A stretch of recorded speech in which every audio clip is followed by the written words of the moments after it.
warahmatullahi wabarakatuh, sahabat muslimah. Kita bertemu lagi di program kesayangan kita di Zakat TV, yaitu Suara Perempuan Muslimah. Kali ini saya akan berbincang-bincang dengan seorang tamu muslimah kita, seorang mantan buruh migran Indonesia. Dan topik kita kali ini adalah tentang kemandirian. Jadi berbekal ilmu, beliau ini mampu untuk kembali lagi ke tanah air, membangun kampung halamannya. Kalau kita bicara tentang meningkatkan kemandirian ekonomi keluarga BMI atau buruh migran Indonesia, mengandung aspek-aspek strategis antara lain meningkatkan pendapatan keluarga melalui kegiatan produktif yang bisa dikerjakan di rumah. Dan kali ini saya sudah bersama dengan Mbak Sulistioningsi dari Ponorogo. Assalamualaikum, Mbak. Waalaikumsalam warahmatullahi wabarakatuh. Mbak Sulis, tadi benar ya, seperti yang saya di prolog depan tadi, bahwa kalau kita bicara tentang meningkatkan kemandirian ekonomi keluarga buruh migran Indonesia, pasti mengandung aspek bagaimana meningkatkan pendapatan keluarga melalui kegiatan produktif yang bisa dilakukan di rumah. Itu benar ya, Mbak? Iya. Gitu, dan ini juga yang dialami oleh Mbak Sulis. Mbak Sulis, boleh cerita nggak sih Mbak Sulis itu bisa meningkatkan pendapatan atau akhirnya tidak kembali lagi gitu ya untuk bekerja di luar, tetapi kembali ke tanah air, itu sekarang apa yang dikerjakan Mbak Sulis? Untuk saat ini saya menggeluti sulam bordir ya. Saya jualan dari kecil-kecilan, bordir buatan sendiri di rumah. Dari itu, seperti ini ya, Mbak? Iya, dari itu saya bisa menghasilkan sesuatu buat saya sendiri dan juga keluarga saya. Gitu ya. Itu alhamdulillah. Dan ini sudah berjalan berapa lama, Mbak? Kurang lebih dari 1 tahun. 1 tahun. 1 tahun sudah menghasilkan kerudung-kerudung cantik. Ini hanya bagian kecil dari karyanya Mbak Sulis ya. Iya. Gitu. Mbak Sulis, sebelum kita masuk ke sini, sebelum Mbak Sulis cerita bagaimana perjalanan ini, saya ingin tanya, Mbak Sulis waktu itu jadi buruh migran Indonesia itu tahun berapa? Memutuskan untuk sebagai BMI? Kira-kira tahun 2002 ya. 2002 saya dikenalkan dengan seorang PJA Pialang kalau namanya. Itu dari sudah saya dikenalkan. Terus saya ya dikasih iming-iming lah. Kalau di sana janji, enak gini ya, janji kayak gitu, enak di sana gini-gini. Akhirnya saya tertarik.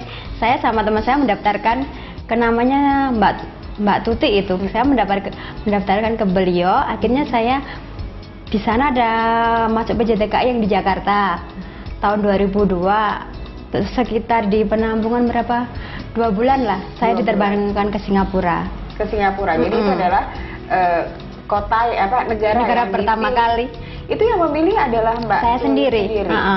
Atas pertimbangan apa kenapa Mbak Sulis memilih Singapura sebagai tempat untuk berkarya, Mbak? Oh, karena itu dari bahasa. Kan saya waktu di SMA suka pakai bahasa Inggris, makanya saya dengar di Singapura itu tiap hari ngomongnya pakai bahasa Inggris. Pengen memperdalami bahasa Inggris. Maka saya mengambil ke negara Singapura. Waktu itu dengan kontrak berapa lama? 2 tahun. 2 tahun. Jadi dari tahun 2002 sampai 2004. 2004. Nah, sampai di sana, apakah Mbak Sulis sudah merencanakan aku akan ke Singapura bekerja gitu ya, karena melatih bahasa Inggris gitu ya, meningkatkan kemampuan? Tapi itu pekerjaannya boleh memilih atau apa? Waktu itu kita ada pilihan. Ada pilihan. Ada pilihan beberapa. Saya memilih menjaga anak, jadi mengasuh. Kan sekalian saya bisa belajar juga. Terus anak yang di sana saya asuh itu umur 2 tahun.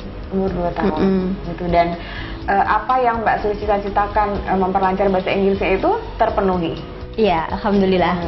Mbak, itu berarti bekerja untuk sebuah keluarga. Sebuah keluarga. Nah, yang dialami Mbak Sulis pada saat datang ke sana, prosesnya, kalau kita bicara prosesnya, banyak cerita-cerita ya Mbak, bahwa teman-teman buruh migran kita, meskipun itu tidak semua, tapi ada cerita-cerita yang mereka dipersulit lah gitu, secara administratif juga tidak lengkap gitu. Kalau yang dialami Mbak Sulis sendiri bagaimana? Alhamdulillah yang saya alami ya lancar-lancar aja, jadi nggak ada masalah.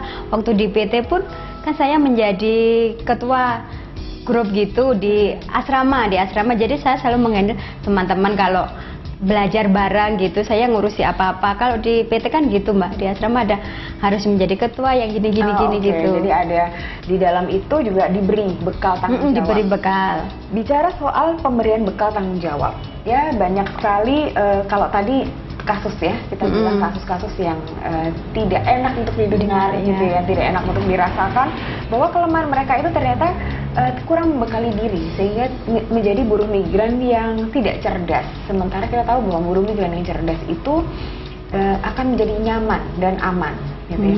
Pada saat masih di penampungan sebelum berangkat, Mbak Sulis sendiri membekali diri dengan apa selain bahasa Inggris yang Mbak Sulis latih gitu ya. Di sana kan ada BLK, di tempat penampungan saya ada BLK, jadi saya belajarnya juga di BLK bagaimana cara mengurus rumah, membersihkan gitu juga ada pelatihan. Jadi dari situ saya belajar.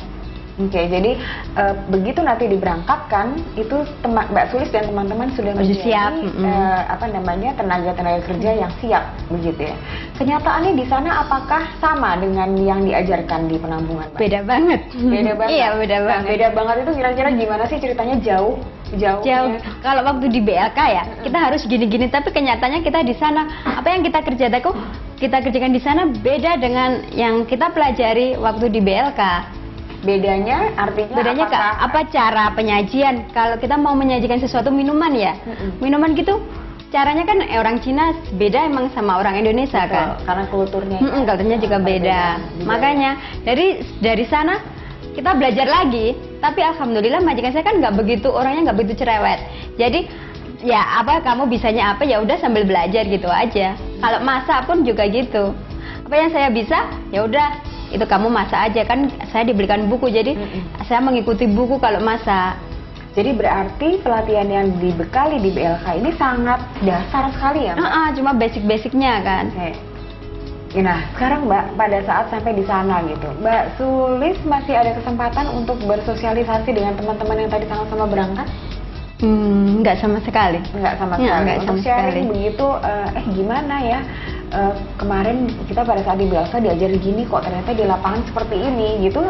Nggak pernah bisa ketemu dengan teman-teman yang lain. Soalnya kan kalau di Singapura kita nggak ada komunitas nggak ada libur juga sih. Oh tidak ada libur. Nggak ada libur. Selama 30 hari sebulan itu semua tetap bekerja. Enggak. Kalau hari Sabtu Minggu itu majikan saya memberi kebebasan. Jadi saya main sama dia ke luar kota gitu, kita putar-putar hari Sabtu Minggu. Saya nggak bekerja, tapi sama mereka, sama keluarga majikan. Mbak Sulis menarik sekali perbincangannya, tapi setidaknya dari perbincangan yang singkat ini, sahabat muslimah tahu gimana sih ceritanya waktu awal menjadi buruh migran dan memutuskan. Tapi Mbak, kita belum selesai karena saya juga ingin mengulik lagi akhirnya Mbak Sulis yang dengan sabarnya selalu menimba ilmu gitu ya, dan beradaptasi dengan hal-hal yang baru, bertemu dengan Migran Institute. Seperti apa ceritanya saat lagi bersama kami di program Suara Perempuan Muslimah.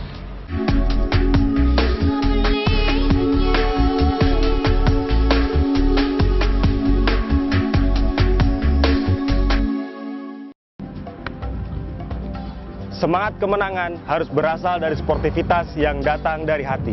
Saya Bawang Pamungkas, saya zakat di Dompet Duafa. Keluarga adalah sumber inspirasi saya. Kehangatannya datang dari hati. Saya Inneke Kusharawati, saya zakat di Dompet Duafa. Berbagi memudahkan rezeki, karena datang dari hati. Saya Ipo Santosa, zakat di Dompet Duafa. Dompet Duafa.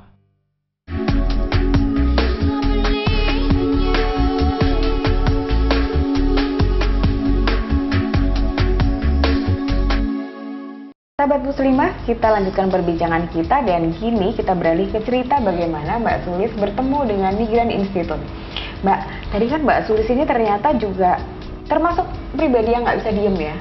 Iya mungkin. Nggak bisa diem, terus punya pikiran-pikiran yang selalu ingin memajukan diri sendiri, memajukan kemampuan diri. Tadi Mbak Sulis merasa bahasa Inggris itu perlu, tapi Mbak Sulis ingin memperdalam dengan pergi keluar, bekerja menjadi buruh migran. Nah sekarang Mbak, membekali diri itu ternyata kita juga tidak hanya puas di satu lembaga ya. Kayak tadi BLK saja ternyata hanya Tidak cukup. hanya minim gitu, hanya dasar. Nah sekarang ini ada Migran Institute, Mbak. Migran Institute itu yang banyak sekali program-programnya gitu ya. Mbak Sulis bertemu dengan Migran Institute dan akhirnya bergabung dengan mereka, itu ceritanya gimana? Saya awal ketemu mereka malah setelah saya pergi dari dari Hong Kong, pergi ke luar negeri yang kedua. Oke, berarti yang tadi pertama Singapura ya? Pertama yang ke Singapura. Langsung ke Hong Kong atau sempat kembali ke tanah air? Saya di rumah antara 6 bulanan. 6 Waktu bulan. itu 6 bulan juga bingung mau apa lagi, uangnya udah habis buat gini-gini gitu, biasa ya. Karena belum ada rencana mau buat apa gitu, belum ada. Masih senang-senang pulang gitu karena lumayan ada uang gitu kan. Terus waktu itu aku nganterin teman ke temannya pengen pergi juga ke luar negeri. Aku iseng-iseng ngikut nganterin dia. Tapi di sana dibujuk-bujuk sama yang punya PT. Jadi punya keinginan lagi. Akhirnya punya keinginan lagi, nggak sengaja juga. Tapi terus kan Mbak Sulis berarti sudah berpengalaman ya untuk pengurusan secara administratif. Iya. Oke. Dan ini lebih mudah. Terus teman yang saya antarkan itu malah lebih terakhir, saya duluan pergi keluar ke Hong Kongnya karena kan kita harus melalui majikan. Betul. Saya mendaftarkan 2 hari kemudian, saya ditelepon sama itu yang PJTK itu karena ada majikan yang mau interview saya gitu. Ya udah, saya interview. Habis interview, saya diinterview, udah majikan ternyata suka, terus tanda tangan. Interviewnya melalui apa, Mbak? Itu kita ditelepon. Oke, telepon ya. Data itu kan udah dikirim ke sana. Itu melalui syutingan. Terus dan ada Mbak Sulis dinilai sudah berpengalaman ya. Mungkin juga gitu. Pernah ke Singapura. Oke, Mbak. Nah sekarang Mbak Sulis berani ya memilih negara yang berbeda gitu. Itu karena Mbak Sulis yang penasaran, aku coba ingin suasana yang baru. Iya itu, pengen gimana sih rasanya. Juga terbujuk dari gaji kan, beda. Dari Singapura kan lebih kecil, Hong Kong lebih besar. Karena nggak ada, lihat di Indonesia juga sulit cari pekerjaan, ya udah itu kelihatannya lebih enak. Terus saya udah denger di sana bebas, banyak organisasi gini-gini, saya suka. Makanya saya masuk ke Hong Kong itu. Oh jadi presentasi setiap negara beda-beda ya. Jadi maksud saya begini, apakah setiap tempat penampungan itu ya, itu juga memberikan informasi yang selengkap-lengkapnya bahwa negara ini begini, pendapatan kamu akan sekian. Iya, pasti kan mereka lebih baik ngomongnya. Kalau di sini lo enak gini, pasti kan gitu. Dan itulah yang membuat Mbak Sulis akhirnya memilih Hong Kong. Gitu. Itu tahun berapa, Mbak? Tahun 2006. 2006. Nah, saat ketemu dengan Buruh Migran Institute itu di tahun yang sama atau setelah saya pulang dari Hong Kong? Saya kenal dengan saya waktu di Hong Kong, udah tahu, udah kenal, tapi saya ikut organisasi lain juga binaan buatan dari Dompet Duafa. Namanya itu VDV. VDV itu singkatan dari Persatuan Dakwah Victory. Saya ikut itu, aktif di situ. Jadi di Hong Kong sana kan ada, kalau libur kita satu taman ya, Victory itu bermacam-macam orang modelnya yang kita sendiri tahu kan, dengar.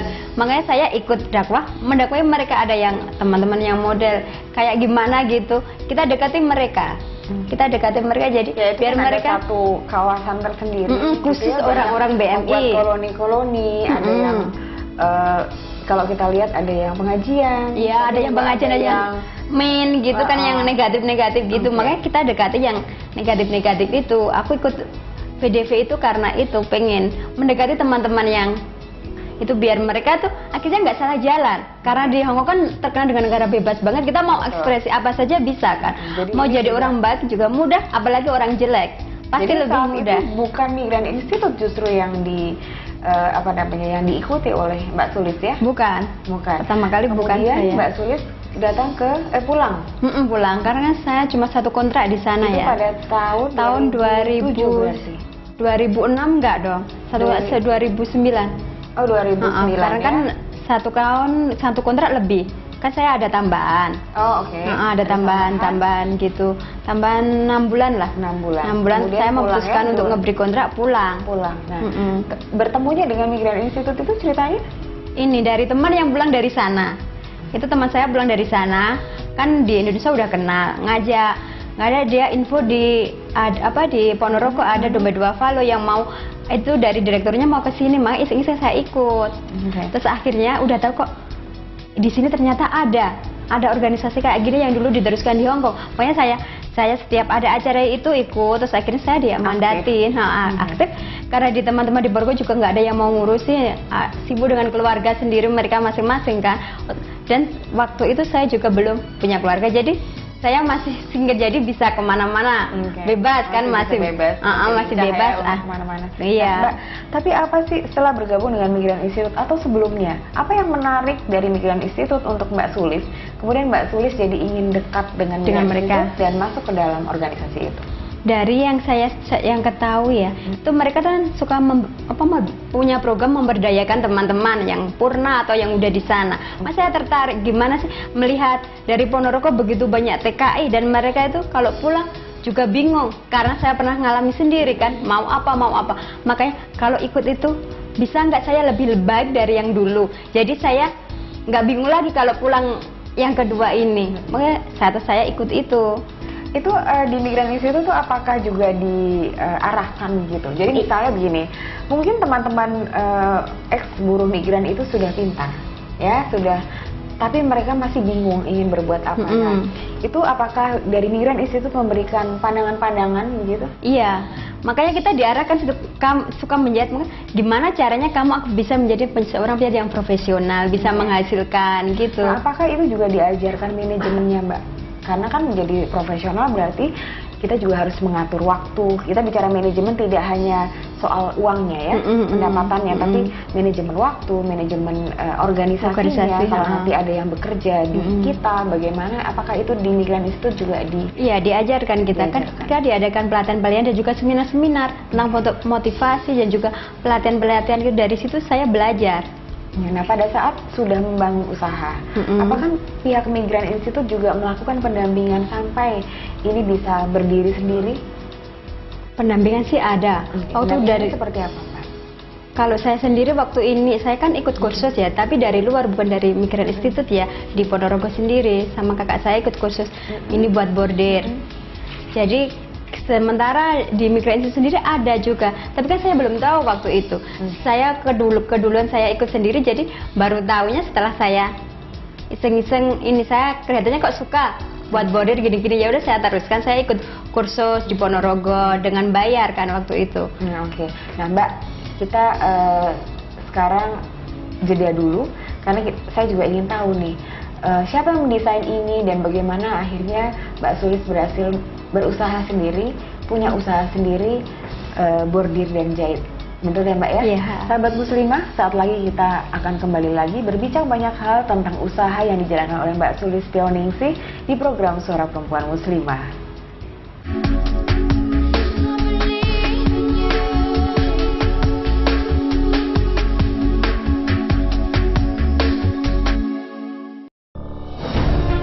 Ketika keindahan dunia merebak keselarasan, berbagi kemesraan.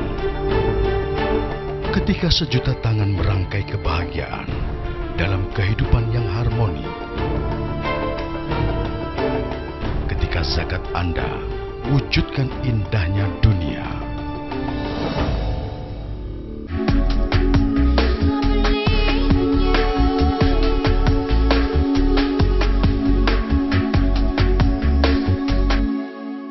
Sahabat Muslimah, di sebelah saya, di antara saya dan Mbak Sulis ini ada 4 kerudung cantik-cantik dan ini adalah karya Mbak Sulis, ya, gitu. Ini sebagian kecil dari sekian karyanya Mbak Sulis.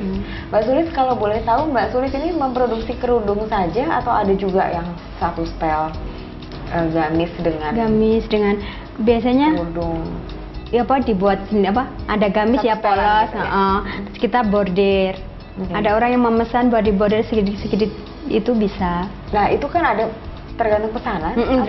Tergantung pesanan. Kalau baju ada display menyediakan. Enggak, kalau baju saya tergantung pesanan, tapi kalau jilbab ini saya menyediakan ya, jadi ada displaynya. Ini semua baru berjalan setahun ya, Mbak? Iya. Itu, dan ini prosesnya tadi ternyata panjang sekali ya, Mbak, dari tahun berapa tadi yang dari Singapura? 2002. Ya, dari tahun 2002 dan akhirnya ini hasilnya gitu. Mbak, aku mau tanya lagi. Kalau misalnya sudah berhasil membuat usaha ini, apakah ini memang cita-citanya Mbak Sulis atau sebenarnya ini menurut Mbak Sulis adalah langkah awal karena Mbak Sulis masih punya cita-cita ke depan? Kalau untuk cita-cita ke depan, ini langkah awal, jadi bukan cita-cita saya juga. Jadi ini iseng-iseng dulu, ya? iseng-iseng dulu. Ternyata saya bisa. Ya udah saya coba, saya lanjut, saya gelutin untuk sementara ini. Nah Mbak, ini yang mendesain ini kan macam-macam ya, macam-macam bunganya, modelnya, warnanya. Ini yang mendesain siapa? Saya kan nyontoh dari buku, jadi dia menjiplak. Jadi pola ya, polanya ada sesuai dengan ada bukunya gitu. Kita tinggal mencontek. Meskipun ada di buku, tapi Mbak Sulis yang kayaknya senang belajar ini gitu. Pernah nggak sih Mbak bikin coret-coretan sendiri yang coba deh aku bikin karya kecil gitu, atau nanti ini mungkin bisa jadi desain sendiri? Iseng-iseng sih pernah. Kita coba di baju saya sendiri. Dan gitu. Ini masih berani untuk dipakai sendiri, konsumsi sendiri.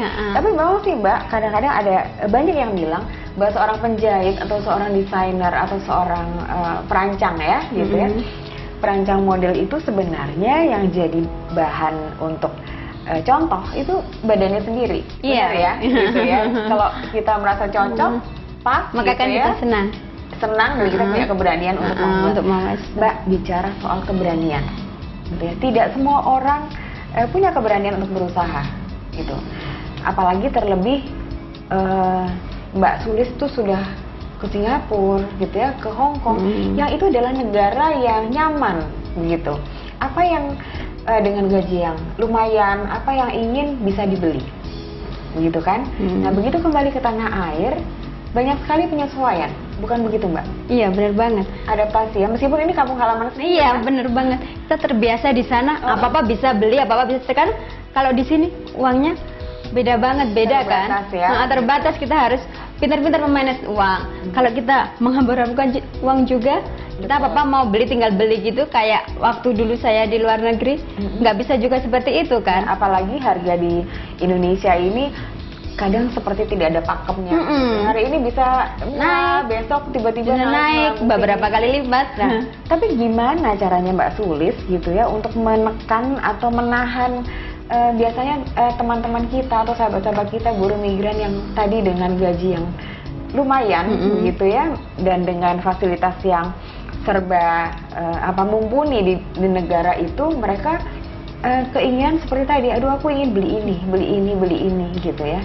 Tapi begitu datang ke kampung halaman harus menyetop kita, stop gitu untuk nafsunya untuk belanja. Itu caranya gimana Mbak?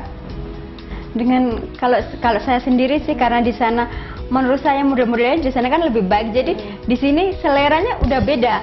Saya nggak ada keinginan tersendiri di saya, nggak usah belilah, udah punya gitu aja saya. Nah, tapi apakah Mbak Sulis juga punya kesempatan waktu mengirimkan pendapatan Mbak Sulis sebagian ke kampung halaman itu, berpesan kepada keluarga di rumah bahwa sebagian ini diinvestasikan untuk kelak nanti saya berusaha? Sempat tidak seperti itu Mbak? Waktu dulu enggak sih. Kalau investasi buat saya sendiri, udah saya buka rekening sendiri di sana. Jadi saya sisihkan sebagian buat keluarga, sebagian buat saya sendiri udah ada. Saya sendiri yang memanage. Iya. Dan apakah tempat jahit dan sulam bordir ini adalah salah satu dari hasil tabungan itu? Iya, gitu tabung ya? Saya waktu di sana juga. Berapa orang sekarang yang bekerja dengan Mbak Sulis? Untuk saat ini ada dua. Jadi 3 dengan Mbak Sulis. Iya. Gitu ya.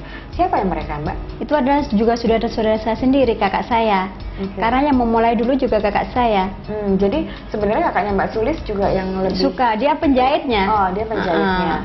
Nah, tapi Mbak Sulis sendiri bisa menjahit kan? Sedikit-sedikit saya bisa menjahit juga. Waktu di Migran Institute kan banyak program, kan ada program kursus menjahit, menyulam, segala macam. Mbak Sulis ikut yang itu atau justru? Enggak, saya enggak sama sekali enggak ikut. Tidak ikut. Enggak ikut. Itu hanya berkenalan, hanya tahu seminar-seminarnya saja. Karena saya yang mengelola, jadi saya mengadakan seminar-seminar dari Migran Institute. Tapi Mbak Sulis sendiri belajar menjahitnya dari siapa? Dari itu. Kursus di rumah, kursus di Ponorogo, dari kursus malahan dulu. Mbak, apa sih tipsnya gitu supaya bisa punya keberanian untuk usaha, karena tidak semua orang ya Mbak ya dengan modal yang, kalau dibilang modal ini awalnya berapa sih kalau saya boleh tahu, kita boleh tahu? Kalau dulu sih ya kan saya udah beli mesinnya, beli sendiri sih. Ini kan sebenarnya kalau jilbab-jilbab begini murah sih Mbak, kan kita udah punya kira-kira beberapa benang buat ini kan, buat problemnya ini kita koleksi aja. Dulu tuh saya beli beberapa benang ya ada 10 lah. Jadi tapi beda-beda macam, sedikit aja. Kan satu harganya 10.000. Ya dari sedikit apa 100 atau 200 ribu gitu aja. Gitu. Nah, bisa. Sekarang sudah pernah ada pesanan banyak begitu dan dikirimkan keluar kota atau masih dalam lingkungan Ponorogo aja, gitu. Dari teman-teman aja, belum sampai. Cara Mbak Sulis menawarkan produk Mbak Sulis bagaimana?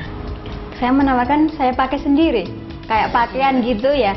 Saya punya pakaian, saya bordir itu saya pakai. Jadi tanya ke teman-teman, ini bagus ya, coba. Ada yang mau. Terkadang ibu-ibu kalau bordir di pakaian kebanyakan ibu-ibu yang suka, tetangga-tetangga gitu bordirkan ke tempat saya. Lancarnya juga dari silaturahmi. Bener banget. Dari ngobrol. Kita banyak kemana-kemana, punya teman kemana akhirnya kan. Mbak, apa yang didapat pada saat Mbak Sulis mengikuti seminar-seminar motivasi di Migran Institute? Yang saya dapat itu dari situ keberanian untuk ngomong. Karena saya tuh juga nggak begitu bisa ngomong sih sebenarnya menurut saya sendiri sih. Karena dari itu saya berani belajar gimana cara menghadapi orang, gimana cara ngobrol dengan orang gini-gini gitu. Oke. Kalau misalnya ada tips untuk teman-teman ex buruh migran gitu ya yang sudah pulang ke Indonesia dan ingin mengikuti jejak langkahnya Mbak Sulis gitu.